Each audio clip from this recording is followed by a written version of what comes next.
So... Oh. Shit. Don't get too excited. What? We're just starting. I'm way too excited. You have no clue. Fucking Latin lyrics, I think is what that was. You know what it meant? Not off the top of my head, I recognized a couple of things, but I don't want to say anything for fear of looking like an idiot. I'll be honest, I don't recall off the top of my head. I'd have to look it up. Would you like me to? I might be able to, maybe. We'll do it later. Yeah. But, so we're back. We're back to day 1, or day 0, I guess. Day 1, yeah. Yeah, no, that'll happen. It's good to be back! Hey guys, on episode 2! Oh, yay. Alright, well, who's taking this? Where are we? I'm definitely taking this, okay, but... hit it off. Well, hold on, I have a question for you. What's the question? Beatrice, though. What of Beatrice? I don't know. Listen, I mean, Beatrice is just an asshole. She's great. This thing, do you think that she's best girl? Not yet. You're wrong. Wait, not yet? Oh, alright. Well, anyway. Alright, good to know. I will be continuing this then. I'm pretty sure I know what's going on, but I could be wrong. It's clearly a train, I think. Yeah, I'll take this. They had eaten breakfast at a coffee shop in the station building. By chance, the inside of the shop had been decorated with Halloween colors since it was October. Maria had seemed to be awfully pleased with that. For quite some time, she talked loudly inside the train about wanting to have a Halloween festival, without caring that she was attracting the attention of others. Halloween is popular in Europe and America, but people aren't that familiar with it in Japan. The shopping district was colourfully decorated with orange pumpkins, but the costume parades of children demanding sweets and saying trick or treat were nowhere in sight. Ooh, yes, best character! I want a Halloween festival. I don't want to wear those clothes. I want to look like a witch. Ooh. Fucking ooh. The family conference isn't for playing. We're going to meet grandfather, so you have to dress up nice. While it wasn't completely full inside the train, it was really packed. Nice call. With almost all the seats occupied by passengers. Maria was making a fuss among them, stomping her feet on the seat while Rosa scowled at her. Rosa had warned her many times to lower her voice, but Maria hadn't obeyed her at all. Once Maria got like this, no matter how much she tried to explain the situation or calm her, she wouldn't listen. Before, Rosa used to pamper Maria and give in to her at times like this, but that had probably been a mistake. Surely Maria had gained the mistaken impression that throwing a tantrum long enough would make her mother give up and do what Maria said. Rosa had realized that error with the help of an educational book, and since then, she'd hardened the part of her heart that wanted to pamper her beloved daughter. Her mutual understanding with Maria began to grow weaker and weaker, and she began to get discouraged by her own powerlessness more and more often. Halloween, Halloween, if you don't give me sweets, I'll play a prank. Ooh. Ooh. I don't have any sweets to give you. Get some sweets then. We just ate breakfast. Get sweets anyway. Ooh, if you don't give me sweets, I'll play a prank. If you don't give me sweets, I'll play a prank. And murder your whole family. Ooh. What? A stout old woman who was sitting nearby as Maria stomped her feet, picked a candy out of her handbag and held it out to Maria. What a nice lady. Ooh, I got a sweet, I got a sweet. Look, look, mama, mama. Happy Halloween. Hey Maria, you can't just accept sweets from strangers, right? Give it back. Oh, don't worry about it. She's such a spirited young lady. How old is she? Maybe there was no malice in the old woman's words. However, Rosa seemed to find that remark extremely humiliating. Maria, haven't I always told you not to accept sweets from strangers? Ooh. Ooh. She gave it to me. Ooh. No, it's mine. Let go of it. How many times do I have to tell you to do what Mama says? It's mine! Mine! Ooh! Ooh! Ooh! Don't I always tell you not to say ooh? Ooh! Rosa reflexively hit Maria violently on her cheek. In a flash, Maria started crying loudly. Rosa immediately took the candy from Maria's hand and pushed it back towards the dumbfounded woman sitting next to them. Please, do not just give sweets to my daughter. I'm so sorry. Breathing heavily, Rosa once again held the candy out to the old woman.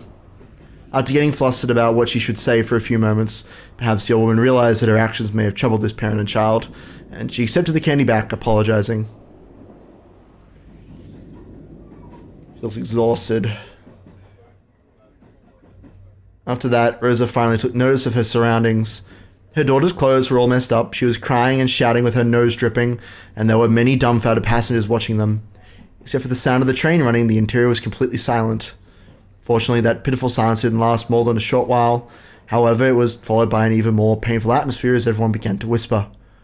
Maria shouted, cried, kicked, and stomped her feet, as usual, paying no heed to the people sitting around her.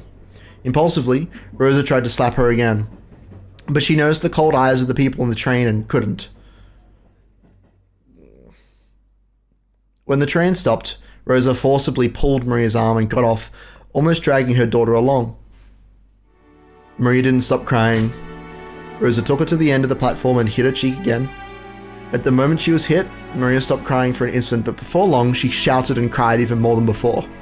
Overwhelmed with emotion, Rosa grabbed the nape of Maria's neck and dragged her, tugging at her hair. Ew! Ew! Ew! Mama, it hurts! Mama, it hurts! Ew!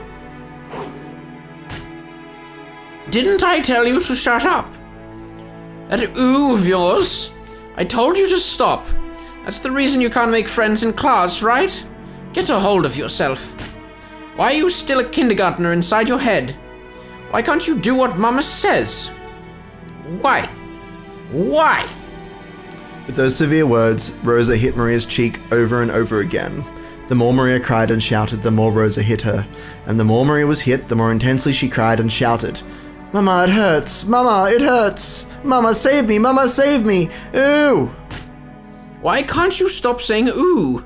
This is exactly why you can't make friends.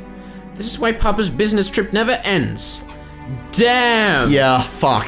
This is why Excuse me, ma'am, is everything alright? Do you want something? The one who timidly called her was the station attendant. Rosa glared at the attendant with a look that said, "Don't butt into the problems of a mother and child, stranger." Of course, the attendant surely hadn't wanted to get involved either. However, Rosa had been yelling on the platform for a much longer time than she had imagined. Her emotional scolding had led the passengers on the platform to advise the attendant to call out to her. Rosa yelled at the attendant, saying not to worry anymore since they'd be getting on the next train, and then finally, or rather for the second time, she noticed the passengers on the platform staring at her from a distance. Rosa sweat slightly and felt a breeze make her sweat go cold, tormenting her. Maria still kept on crying, shielding her own head. Of course, if this beating continued, she'd probably keep crying indefinitely. Oh, this is you. I did it again. As the terrible heat in Rosa's head faded, she knew she'd surrendered her soul to evil again. Mama, Mama, Mama, come back! Ew! Ew! Rosa fell to her knees and hugged Maria, whose face was all soggy with tears and mucus. Maria, I'm sorry. I'm so sorry. Mama, Mama, welcome back, welcome back! Finally, Maria realized that her mother was her mother again. She clung to her mother's body and cried, burying her face in her mother's chest. Forgive your bad mama. Forgive your bad mama. I'm so sorry. Please don't hate your mama. Ooh, I'm just fine. Won't hate Mama. Mama was only being possessed by the bad witch again. But you came back, so I'm just fine.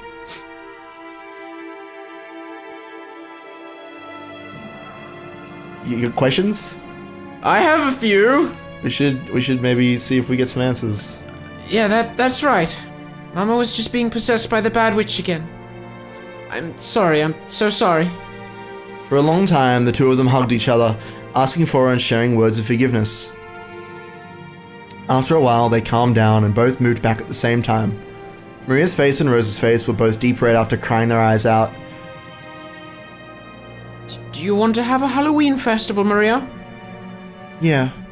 I wanted to show those pumpkin marshmallows to Georgianie-chan and JessicaOne-chan.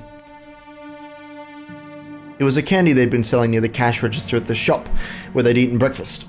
A fancy sweet that had a big orange marshmallow in the shape of a jack-o'-lantern attached to the tip of a stick. Maria had wanted it and had insistently pestered Rosa for it. Rosa had refused, saying that there was no way she could buy sweets right after breakfast. Then, Maria, I don't know if they sell those in this town or not, but let's get off and try searching for them, okay? Yeah, I love you, Mama. I love you so much. Thank you. I love you too, Maria. The truth was that they didn't have time to waste loitering around at a stopover station. If they missed the airplane, they'd fall half a day behind schedule. She should have left home with more time to spare, but she'd ended up leaving late after choosing Maria's clothes. Because of that, Rose had been a bit impatient since the morning. She looked at the clock. They had to get on the next train immediately, but her daughter firmly joined hands with her to go buy the sweets with her mother, and that hand was warm. To Rose as she was now, it was more important to renew her bonds with Maria. To her, Maria was not only a beloved daughter, she was everything Rosa had.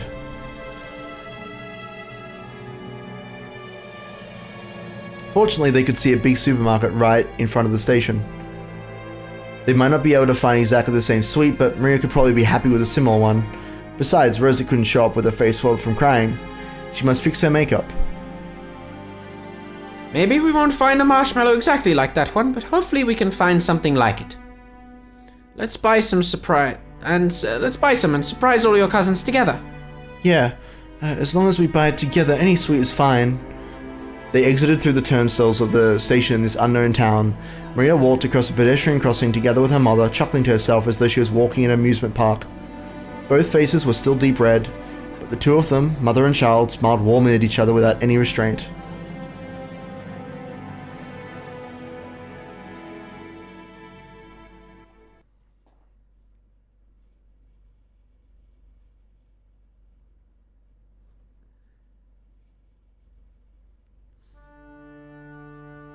Dear, what are you doing in a place like this? Oh, it's you. It's nothing. I just find this a pleasant place to think. All of your preparations for today have been completed. Why don't we have some tea and relax while we wait? Forgive me. I'm always making you handle such troublesome matters. Please, rely on me even more. I am your wife. Naturally, I'm grateful to have you always coming to my aid. That's precisely why I'm able to devote myself to my work. I understand. I understand about your work, and the topic of father's inheritance, right? That has nothing to do with you. It's nothing more than fishing for rotten meat amongst greedy siblings. It's okay, dear. Everything will go well. Your businesses have never failed to work themselves out.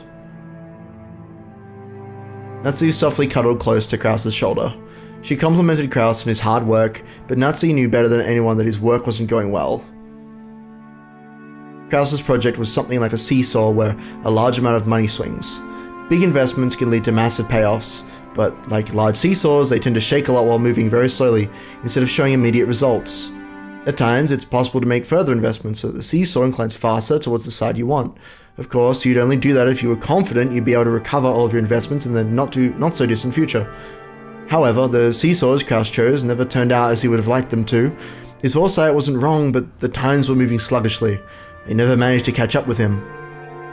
For example, think of a literal seesaw placed in a park. It's a really popular item, so there's always someone playing on it, and you've got to wait a long time for your turn. Let's say that one day you spotted one of those seesaws that was completely unused and you raced to grab it first and have it all to yourself. However, unless someone got on the opposite side of the seesaw, you wouldn't be able to play on it. What if lots of time passed and nobody came to the opposite end? Seesaws are popular, so if you wait long enough, a companion will surely show up. But Kraus noticed something. The weather's getting worse, so nobody's coming outside to play. But seesaws are popular, so someone will surely come eventually. If he vacated this place because of the worsening weather, he would certainly be snatched away.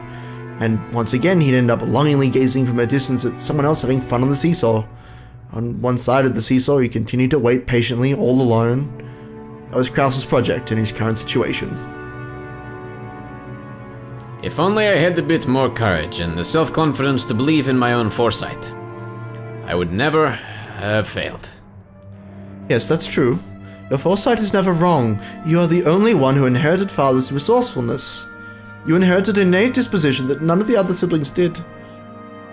But I could never believe in it. I always shut my own projects down like a coward.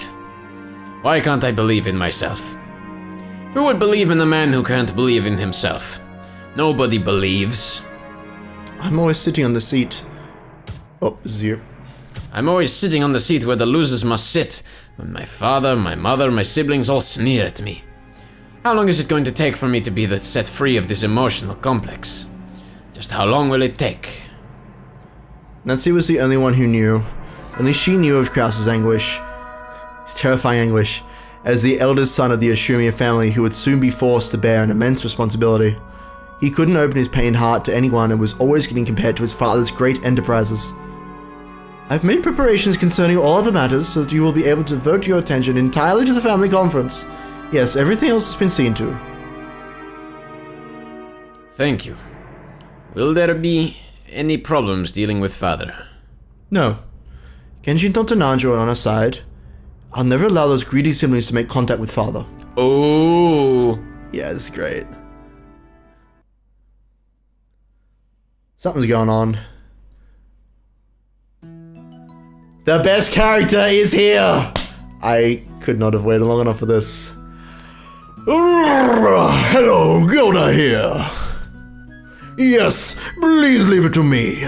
I am anxious to put my skills to work for the big annual job. In the kitchen, multicolored ingredients were gathered and the preliminary arrangements were promptly being started. Even though it was still morning, stop giving me those eyebrows. The ingredients for dinner were already in saucepans and steaming. Normally, he had to deal with several assorted matters, but on the day of the family conference, he could devote himself entirely to cooking. To Gerda, who was originally a chef, this was surely the greatest gala occasion of the whole year. Yes, dinner will be calf steak. A wonderful cut of meat is already anxiously waiting for tonight in the refrigerator. Please be sure to look forward to dinner. It was rare for Gerda to be in this good of a mood towards his fellow servants. Gerda bragged about being the Ashumia family's personal chef, and knowing he was considered worthy to display his excellent cooking at the family conference was his greatest honor. Understood. I will leave everything to you. Also, is Kumasawa there? Kumasawa-san, I happened to see her earlier, but she is not here. Perhaps she went to get things ready in the guest house. Is she loafing around again? No, it is fine. Please, continue with your work. Yes, leave everything to me, Goda. Oh, that was Genji, not Canon. Either way, Genji placed the telephone back on the receiver, sighing lightly. Genji sighed once again, thinking of Kumasawa, who was probably hiding again, even though things were this busy, and the ostentatious Gerda, who only felt like doing anything on a day where he could show off. Excuse me. The preparations for all the rooms in the guest house are complete. We received instructions from a lady to prepare a room for 4 people, so that the children can spend the night together. So what shall we do? I hear Battler-sama will be coming for the first time in 6 years. Presumably, Milady wants to stay up late into the night with her 3 cousins. Make the preparations. You do not need to tell Madame. I see. Certainly. So, tonight, we'll have the late night shift, followed immediately by the morning shift. It looks like these 2 days will be tiresome. Speaking of which, the weather forecast is saying a typhoon will strike the area. I'm sure it's fine. Will everything be alright? Assuming the typhoon doesn't stray too far from its course, it may affect the boat ride back for the family members. The family conference's schedule might be extended until Monday or Tuesday.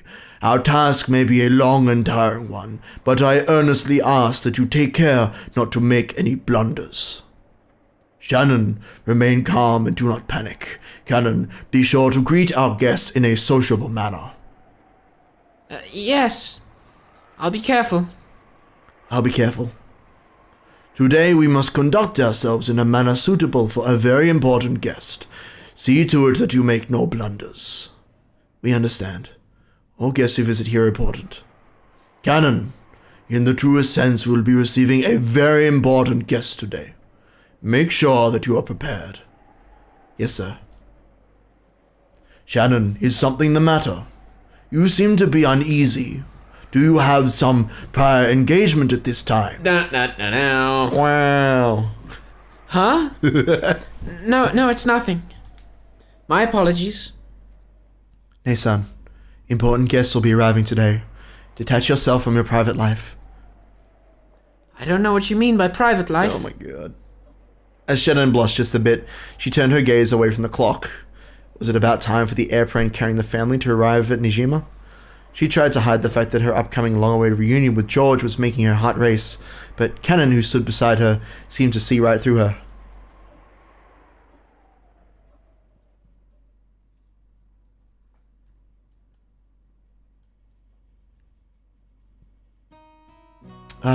The airport. And so we have come full circle. Yeah. Fuck. Here we are, back to George. talking to people. George at the airport. Yeah, there's a familiar face.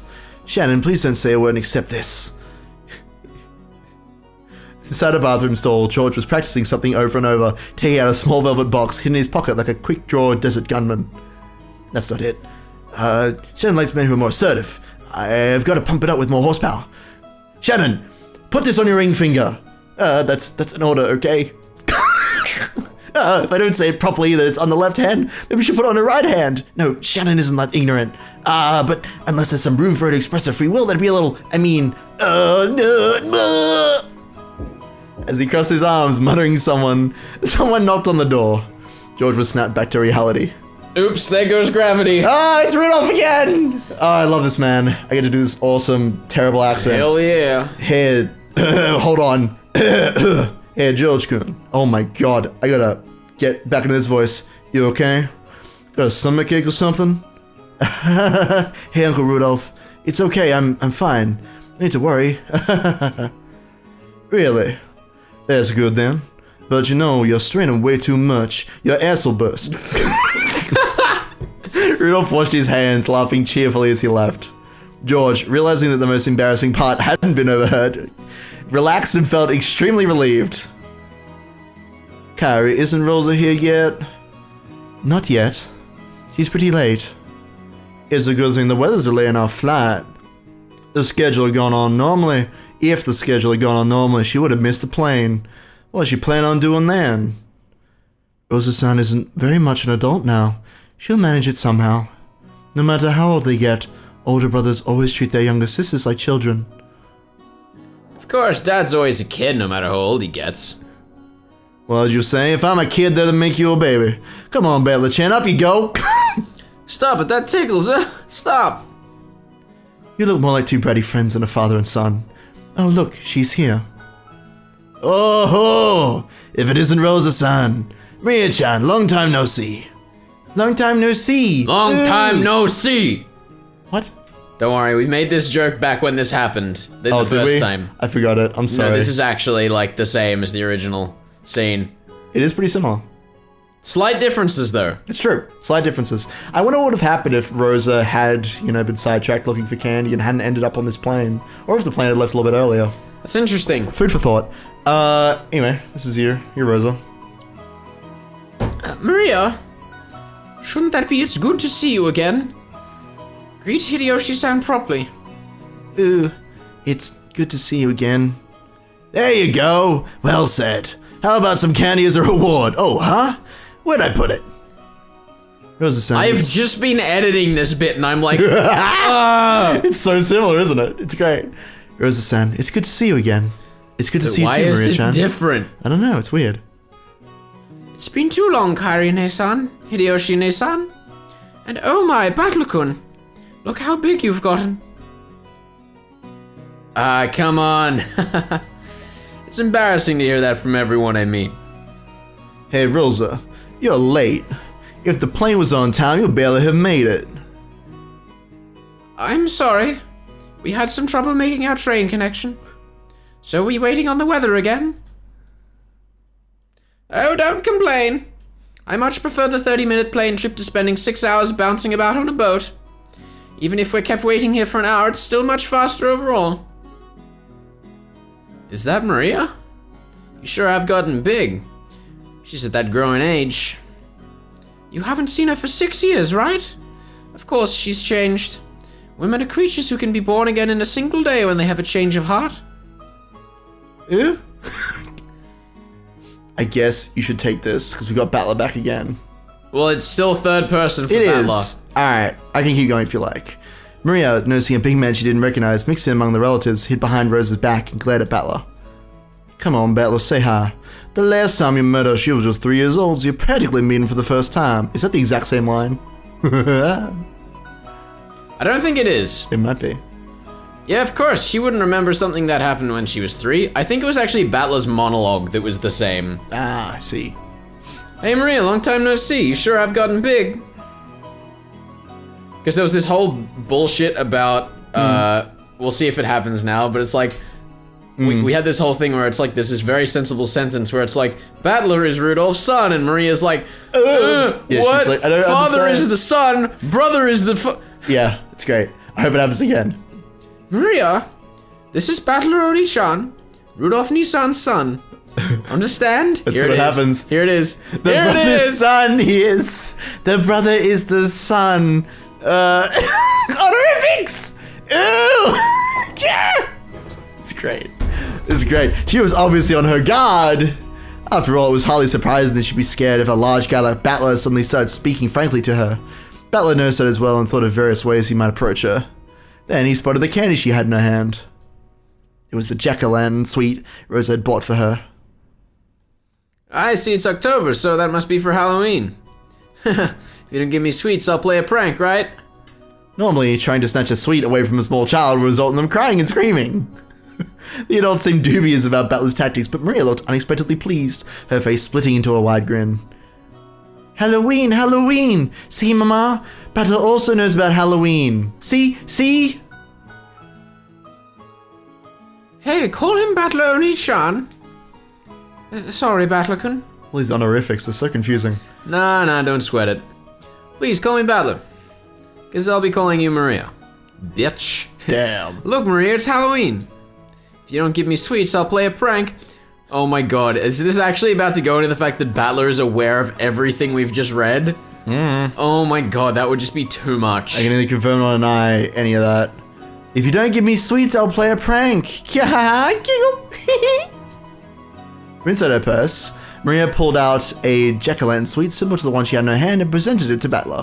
When Battler accepted it, there seemed to be enough to form their friendship. The adults were amazed at how good children can be at getting along with each other. Maria had been throwing a tantrum because she wanted a Halloween festival, so Battler, who knew about trick-or-treating, must have felt like an ally. Her defensive posture from before was completely gone. Now she was all cheery as though they'd been friends for decades. That's right, Halloween's a pretty minor event in Japan. You always see people marching in costume parades on the news from overseas, but I've never seen it here. I've never seen it here either. No. When you go to America, I think. Ew, I wanted to wear a costume too. Wanted to say trick or treat with all the cousins wearing costumes. I see. Next time, let's do it together. Next time. What would you like to dress up as next time? A witch! What would it be? Beatrice! Oh my god. Here we go. I love Maria so much. It's a very uncomfortably long pause. Yeah. Here comes the royalty music. Oh, look who it is. Oh, milady, what are you doing in such a place? Madame was looking for you. I'm here because I don't want to be found. So you're in the entrance hall? In the entrance hall? Sorry, I'm... No, I had the same reaction. You were just quicker. Anyway, I'm sure she just wants to scold me, like, is your appearance alright, and what's your language? Oh, ho, ho, ho, ho. Without a doubt, without a doubt. You know, when the day of the family conference comes, I always start thinking about this witch for some reason. Oh, and why might that be? The family conference is the day when everyone related to grandfather gathers. I hear that this time even Battler's gonna be coming after 6 years. What if, just like that, some relative who hasn't shown themselves for several decades suddenly shows up? That's what I'm always thinking about. Oh, ho, ho. Could a relative like that exist? I mean Beatrice-sama. Nobody knows her background. Could she be grandfather's mistress from long ago? What if one of her descendants suddenly appears and tells us to return the gold we were given or something? Oh, ho, ho, ho, ho, ho. Growlsama and the others will probably discuss the master's inheritance problem this year as well. Once they get so fired up talking about the witch's gold, one could hardly be surprised if that witch herself would show up, yes? Kumasawa-san, I guess you keep quitting and getting rehired, but you've been here as long as Genji-san, right? You know more about Beatrice, don't you? Who knows? Oh, ho, ho, ho. Even if I try to remember, this old woman here can't even recall what she had for breakfast this morning. It was probably mackerel. Kumasawa-san, you're always dodging with those excuses, but you know something, right? Sometimes you feel kinda devious, like you know something and you're laughing behind our backs. Oh, that's harsh. I don't have any secrets. None at the all. The only thing I can say is that Beatrice Summer is the Golden Witch, and that she is the other master who controls the night of this island. Okay, now you're just repeating stuff Grandfather said. Must be a pain to play along with Grandfather's crap even though you get paid for it. However, I can say this much. What? In ancient times, Rokkenjima was feared and called Azukishima, Azuki Bean Island. The Azuki is said to be a corrupted form of Akujiki, and in fact it was called Akujikishima, Evil Appetite Island. That is what is told among the fishermen. I've heard about that before. Supposedly there's lots of sunken rocks and shipwrecks around here, so the fishermen got scared and stay away whenever they could, right? Evil spirits settled down in Akujikishima and have continually eaten the souls of people since ancient times. Quite a few people lost their lives because of this island. And then that monk, those be you. And then that monk, the traveling Shugenja or whatever, built that shrine, reposed the souls and settled them there, right? Sounds pretty crazy though. And that shrine for the repose of souls was destroyed by an eerie, violent thunderbolt this summer, which tore up the darkness of the night. Ho, ho, ho, ho. Kumasawa-san, you really like those stories. Okay, sure, it'd be pretty creepy if a thunderbolt took out the shrine. But well, it was worn out from the start. Maybe it just got washed away by some big wave. The evil spirits of Akujikishima woke from their slumber and summoned Beatrice Summer. If Beatrice Summer happens to pay a visit to the family conference. If she does? Kumasawa fell silent for a moment. Jessica was pressing her to keep going, so that gap felt strange and eerie. When Kumasawa noticed that she had Jessica plenty scared with her silence, she grinned broadly. Well now, I wonder what would happen. Cackle, cackle. Everyone is Beatrice confirmed. Wait, hold on. Well, that sounds great. Of course. Won't you be able to do better at work if you get a chance to enrich your heart by living the good life every once in a while? I'm trying to figure out who this is. Yep. Yep, can't live right unless both your wallet and your heart are enriched after all. Sure, I'll keep that day open. Go ahead and make reservations. You want to take the other one? Okay, don't even think of missing it. I'm guessing this is George and Shannon. Yeah, I'm counting on you. I'm not sure. It is, I assume Rudolph talking to Carrie. Yeah, I'm counting on you. I love you, Carrie. Right. Of course. I know where we are. After kissing the receiver, Rudolph hung up. Before his seat, there were several executives with their sleeves rolled up, eagerly awaiting the end of that phone call. So, to keep you all waiting, have we heard anything from the States yet? Yes. You have a call from Dale Watanabe, the lawyer. I'll transfer it. On the whole, how's it going? Well, there does seem to be one unfortunate matter. It appears the other party has no intentions of withdrawing from the trial. Guess there's no fooling them. Please transfer it here. Understood. I'll do that right away. The executive ordered that the external line be transferred to the secretarial office. At once, the phone in front of Rudolph rang. Hey there. Hello. Sorry for the wait, Assure Mia speaking. Thanks. How's it going on your end? Hello, President.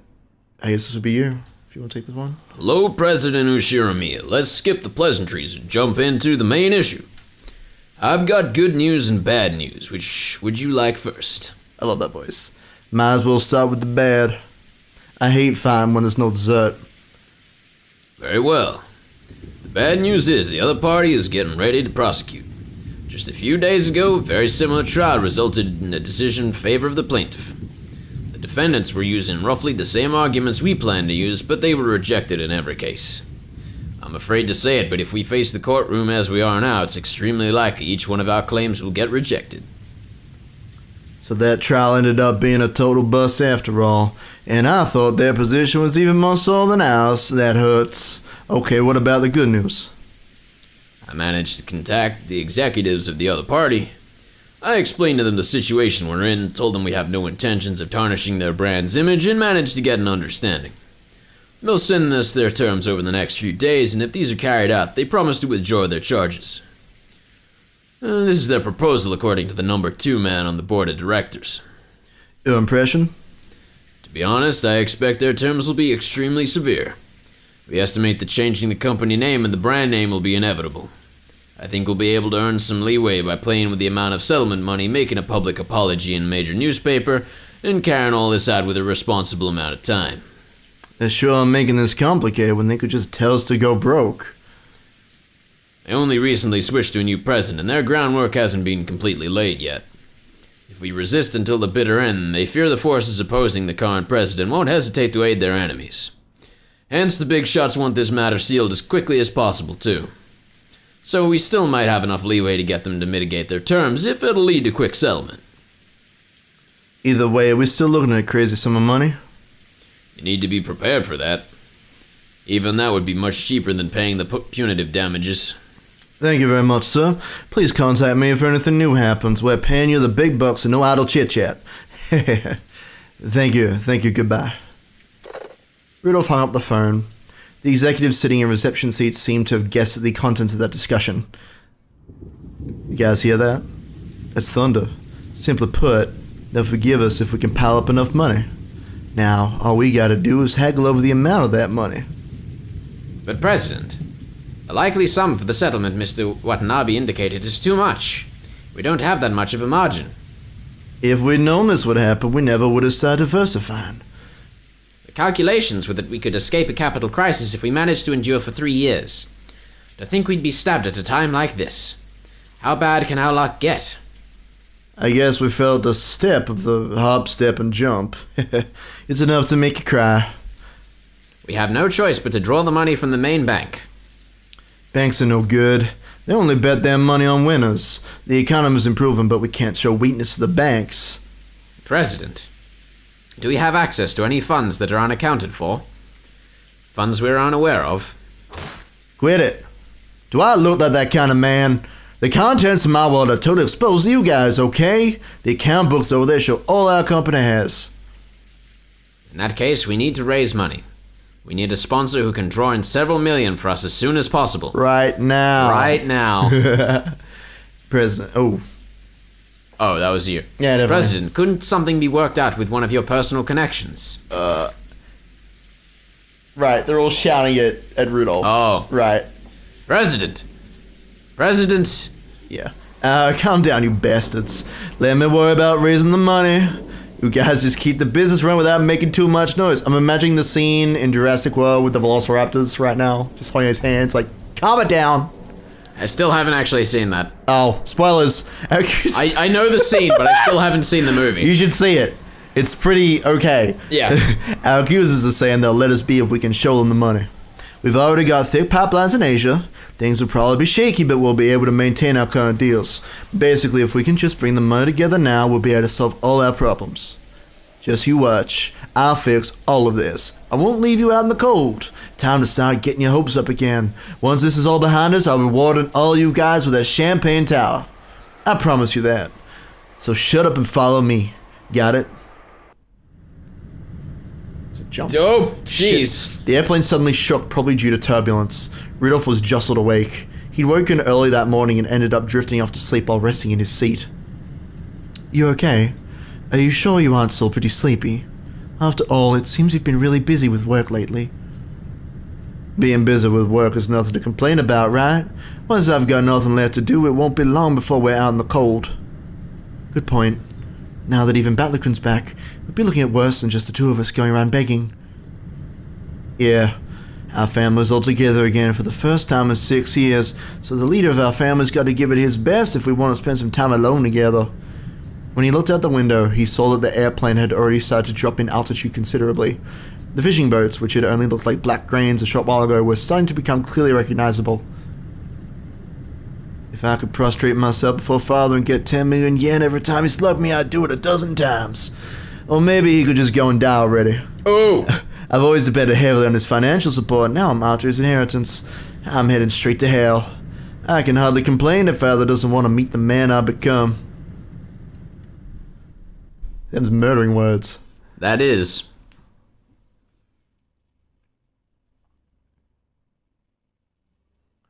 Could it be that once again you do not plan on making an appearance at the family conference? Nanjo looked at Kinzo's face, sighing. Kinzo's eyes remained rooted to a strange book on magic. I have no intention of joining those vultures in their debate. They can discuss how they'll suck my bones dry on their own. How utterly contemptible. My, how troublesome. Nanjo shook his head slightly. To him, children and grandchildren were lovely things. He believed watching them grow was the only way to truly enjoy old age, so Kinzo's words were very saddening to Nanjo.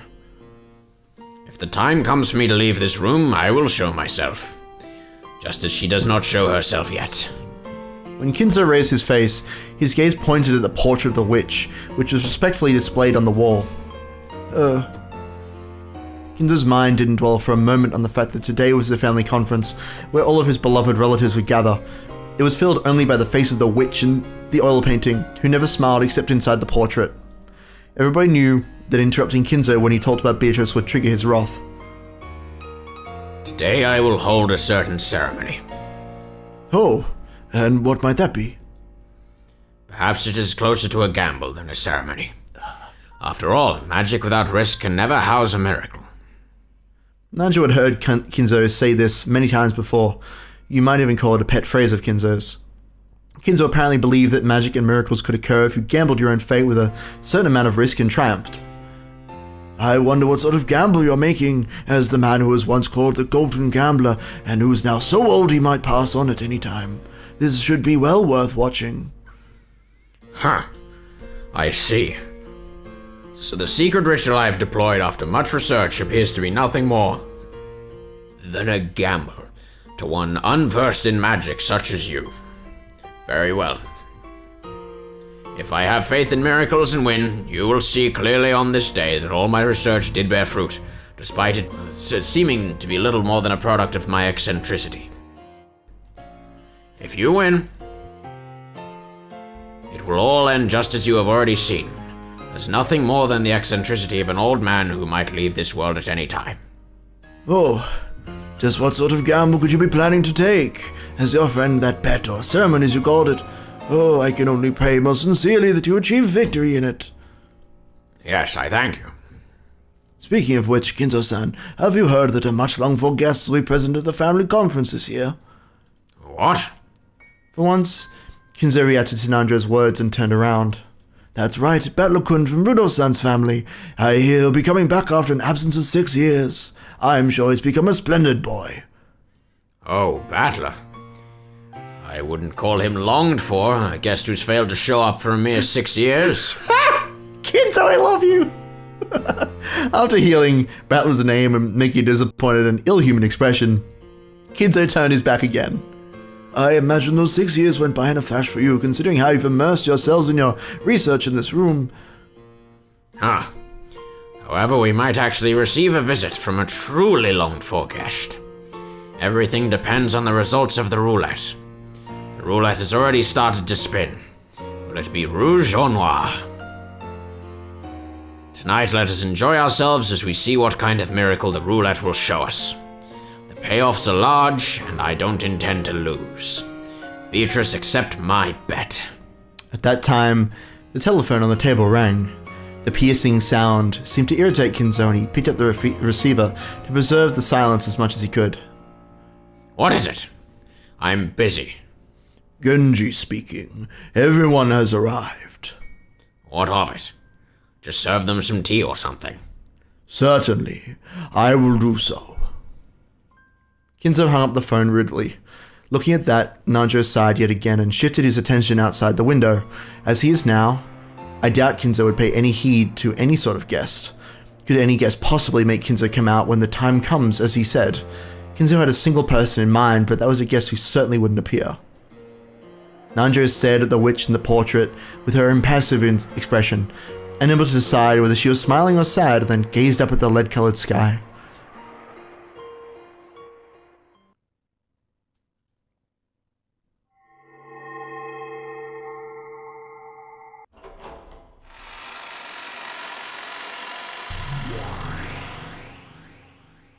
Oh shit, what is this? That is some real sketchy Photoshop work. What is this? So, are all of the pieces in place? Shall we line them all up again and start a new game? Any objections from you? Nope, none. The witch looked at him challengingly while elegantly smoking her pipe. And Battler? He just really shrugged his shoulders as if he didn't care what she did. He didn't meet her eyes, but that didn't mean he didn't intend to challenge her.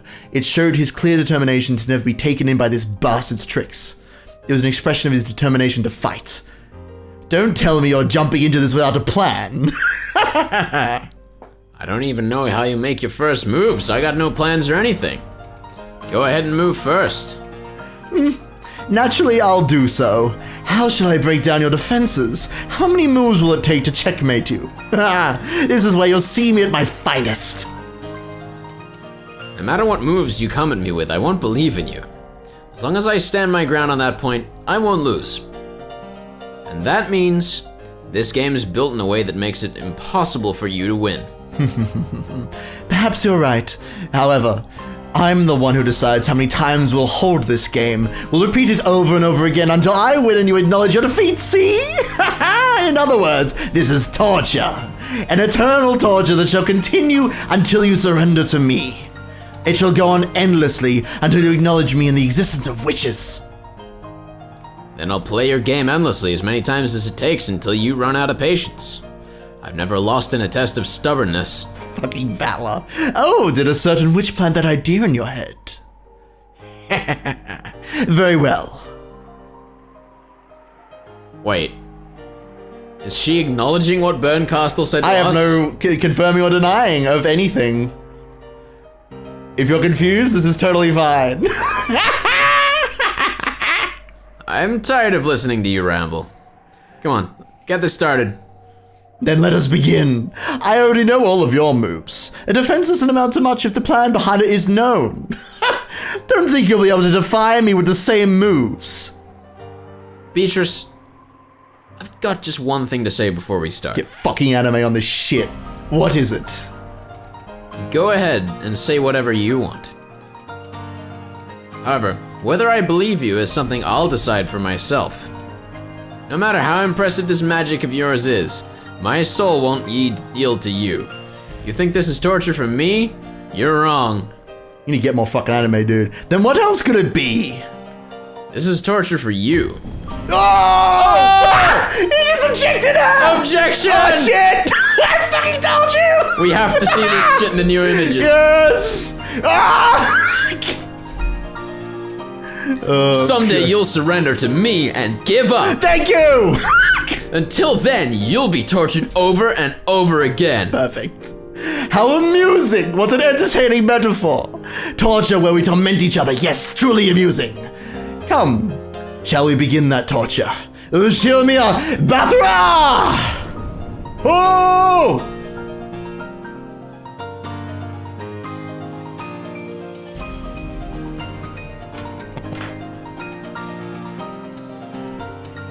Well. And so it begins. And the clock strikes, I guess, 10 in the morning. 11. I mean, a bit before 11. I'm just... So, the impression I'm getting is that Battler was privy to all of those scenes because the only time he appeared, he referenced something that happened in a scene he couldn't have seen. You think so? Yeah. That's an interesting deduction I might make. Yeah. I guess... We'll have to see how it pans out as we continue this game together, Battler. I don't know, I think the whole airport scene being, like, reconstructed was very interesting. I kind of want to go back over the footage of the first recording we did and see how much was different. We'll have to do that, won't we? Yeah, we should. We might actually make that our next, like, section of this. If you'd like to. I think that'd be fun. I don't know. I think it could be fun. It could be fun to do that. Yeah. Although, of course, the witch is waiting. I mean, yeah, that's, man. Because it's like, at this point, you know, the assumption is that everything that happened in the first chapter was real. Everything that is happening now, we don't know if it's a story that someone's telling, a recreation of something that might have happened, or something else. And that's very, very troublesome for me. True. It's okay. Hopefully we'll get some answers at some point. Yeah. Is there anything else that you want to jump at right now? Or is No. that you just got a lot of questions and no answers? That's kind of how it should be. Yeah, that's that's a little. It's kind of bothering me actually. Like I was like hyped to get into this, and now I'm like, come on, can we get somewhere? Like I'm sure it'll come relevant, so I'm just trying to pay as much attention as I can. But it's like, oh man, we just have something happen. Yeah, I'm sure it's fine. I'm sure that, you know. That objection though. Battler is the best. He's the best husbando. Husbando? I don't know. I don't know. What do you mean I don't know? Who is the better husbando in Umineko? Oh, right. No, that's not what I meant by I don't know. I wasn't sure if the pronunciation was what I meant. Husbando, right. Best husbander. Husbando. Clearly Kinzo. Kinzo is amazing though. Did you see? Fuck. He's like, everyone's here, and he's like, fucking serve them some tea. Like, My favorite I part was love the him. serve them some tea or something. or something, yeah. Like, I love Kinzo so much. It's So like, bad. What a grandfather. Best grandma. I mean, grandpa. Grandma. Fuck. I was Grandma. thinking of Rosa. Grandma Kinzo.